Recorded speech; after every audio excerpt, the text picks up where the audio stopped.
It won't focus. There's somebody standing in front of me?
camera.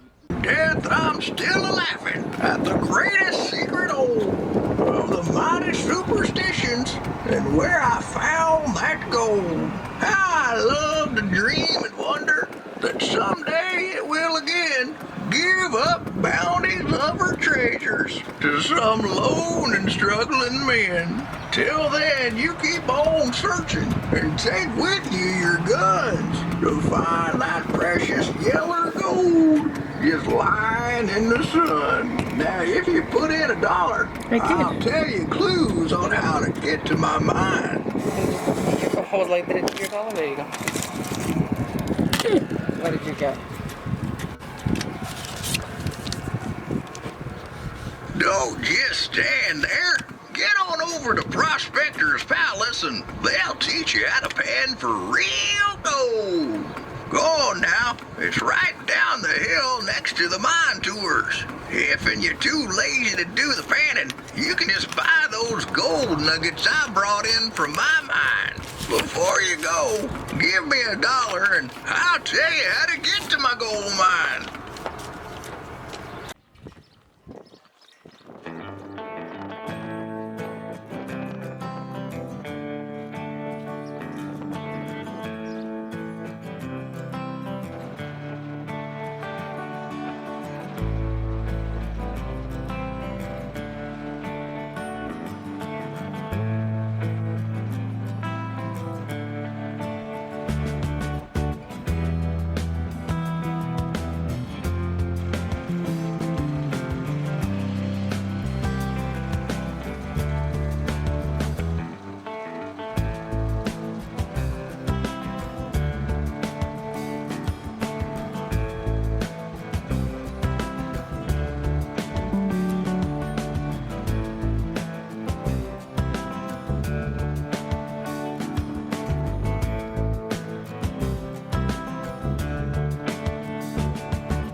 Look over on the left side of the train here.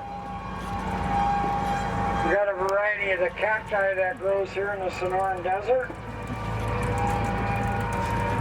And the big tall ones here are what we're most famous for. These are the giant saguaro cactus. See, a few of them still have the flowers opening up on them. The saguaro flower is Arizona state flower. At the base of that flower is where it produces the fruit, which can be then harvested with long poles. Some of the other cacti we have here, we have the chain fruit cholla, and we got a bunch of prickly pear out there. Got the buckhorn cholla right here.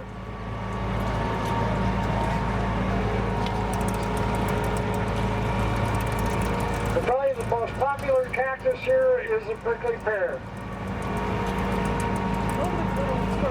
The prickly pear fruit is harvested usually in August and September.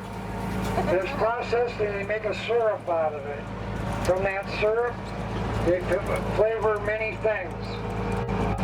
Ice cream and fudge, jam, jelly, cakes. A lot of the bars here in the Southwest now offer prickly pear margaritas. You even take that 20th century. This is actually salvaged from a small mine about a half-mile from Goldfield here. The hoist cars were used to get the ore out of the mines and onto the ore carts. Then off to the crusher or the smelting plant.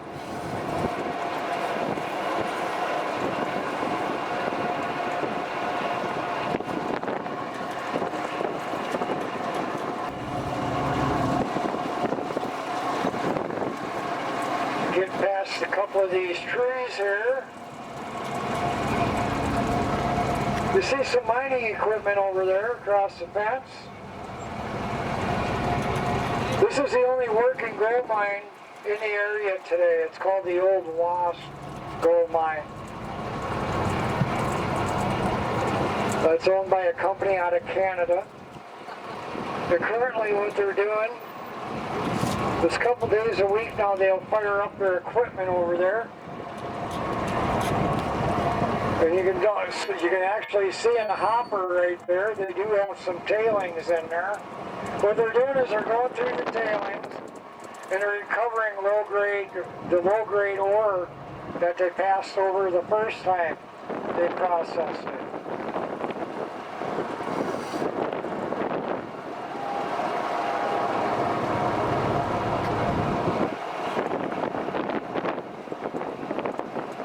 We have a hoist tower built out of wood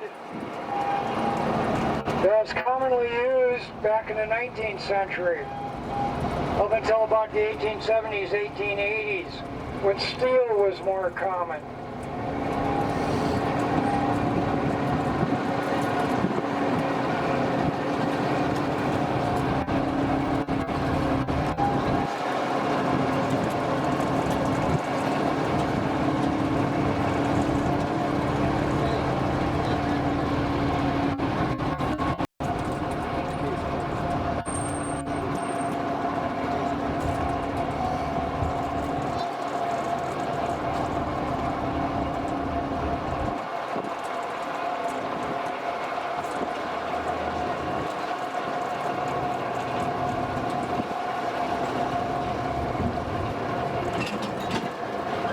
Street in Goldfield there.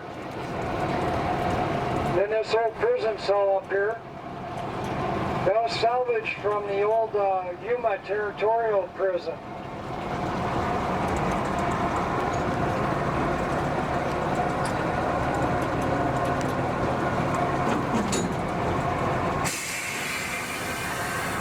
Stop here for a minute, we'll talk about Superstition Mountain over here on the right.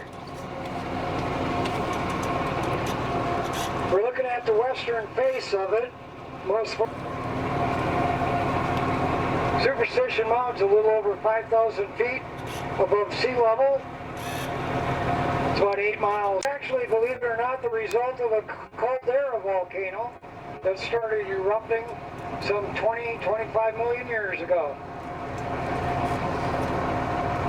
And the only gold mine known to ever exist on the mountain is actually on the western slopes here. You see a trail coming up out of the desert. Meanders along a slope and it goes up the center of the mountain there. That is called the siphon draw trail. But just to the left of it, a little bit further up the slope, you can see some tailings there. That was the old Doc Palmer gold mine.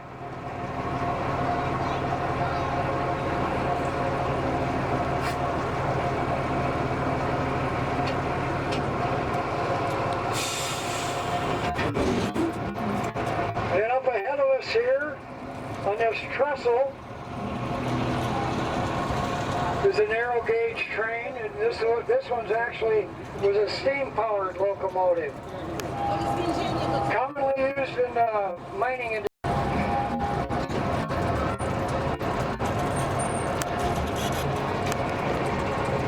On the other side of the trestle here, we have a couple of gold mines that I can tell you about. Got one out in the desert there, the silver roof on it. That's the Black Queen on the hill. That hill. That was the Golden Hillside gold mine. Yellow building over here to the northeast. That is the Mammoth gold mine. Today it's home to the OK Corral horse stables. And it's also Mammoth Gift and Rock Shop. The Mammoth mine is what started it for Goldfield back in the 1890s.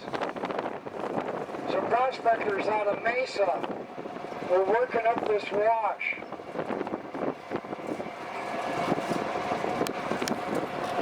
When they got over there in that general area, they came across a gold vein sticking up out of the bank of that wash.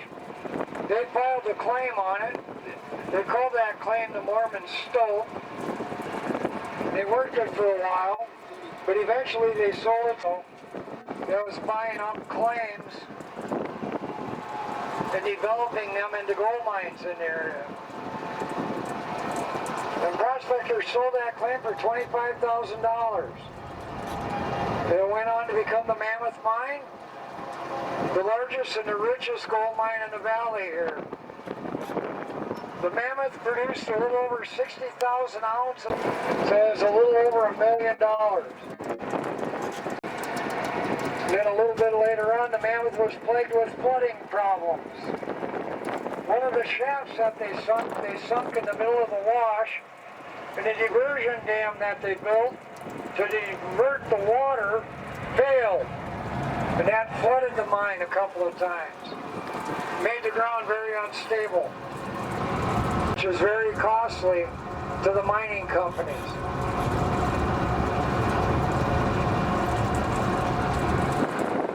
In 1898, the Mammoth shut down. 2 years later, the little mining town of Goldfield became a ghost town, and they officially closed the post office. Now you look back to the east, you got a very good view of Goldfield. During the heyday, Goldfield's population was right around 16,000 residents. There's approximately 20 buildings in Goldfield. There's a post office, a couple of mercantile stores, a livery stable, a couple of restaurants, and a school. 1941, whatever buildings were left up there. Bob Shoes bought the property, and a couple of buildings left up there. The one that was intact, the ice cream shop, is located today. Just the other side of the mine tours there. That was the superintendent of mines' home and office. Bob bought the property, the first attraction they built, and then they put in the ice cream shop. Opening day, there were only 4 cars in the parking lot. You want to talk about discouraging, but they kept after it. They added a couple more attractions, the train station and the train, the railroad out here, and the mystery shack.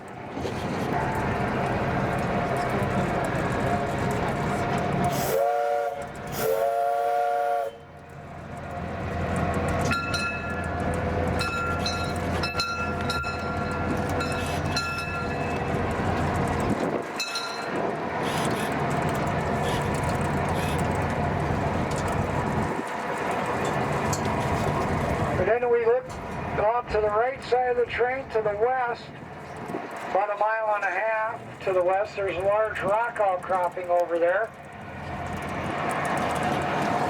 That large rock up on top of that hill looks like it had a big chunk blown out of it. Yeah, it's right over here, sir. Some miners back in 1895 took some dynamite up there. Blew half of that rock away. That's called Bulldog Peak. And on the east side, or on this side of it, at the base of the hill over there is where the Bulldog Gold Mine was located. The Bulldog was another one of the significant mines in the area. It also produced a little over $1 million in revenue from the gold ore that they dug out of it. What makes that bulldog so significant over there, some of the Dutchman hunters believe that that's the Dutchman gold mine. Just because of the descriptions Jacob Waltz talked about where his gold mine was located.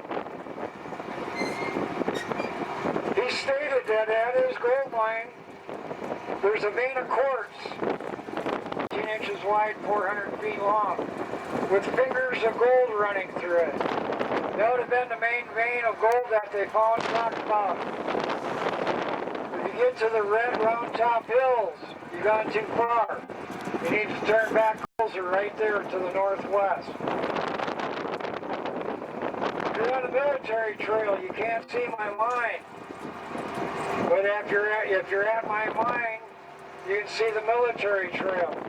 On the west side of Bulldog Peak over there, through Wolverine Pass, going into Bulldog Canyon, is an old military trail. Now, what a lot of prospectors did back then, Jacob Waltz was no exception. Wherever they found their gold, if it was in quartz or rock, they crushed that quartz, and they also crushed that rock. They just brought back the gold, so nobody could tell where they were getting it from. Another thing they did was they melted the gold ore.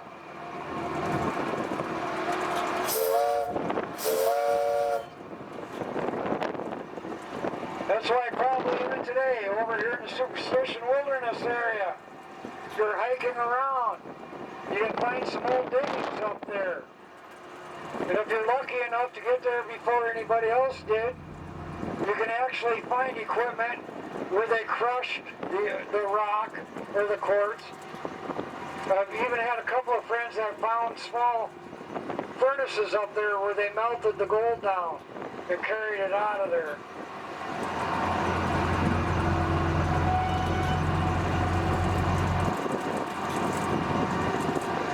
And here again, there are some people that believe the old Lost Dutchman gold mine is to the east, over in the Superstition Wilderness.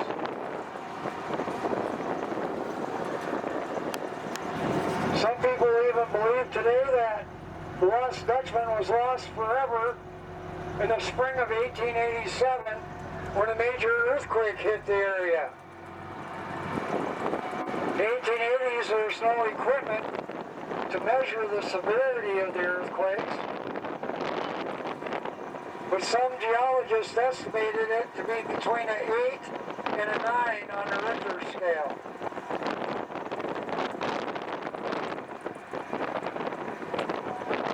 Witnesses said that it shook the mountains so hard that from the rock slides and the cave-ins, the dust cloud it created resembled an ash cloud forming from an erupting volcano.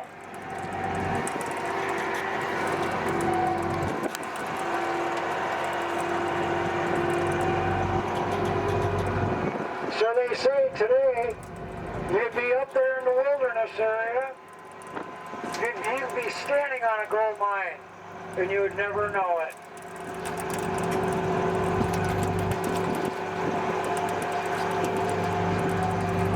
Okay, I want to thank you all for coming along the Superstition Scenic Railroad today. As we get pulling into the station here, I'd like you to take a seat and remain seated until I park the train. Then we can get you unloaded and you carry on with your day. Thanks again, folks.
We're out here in the hot desert sun. It's 38 degrees.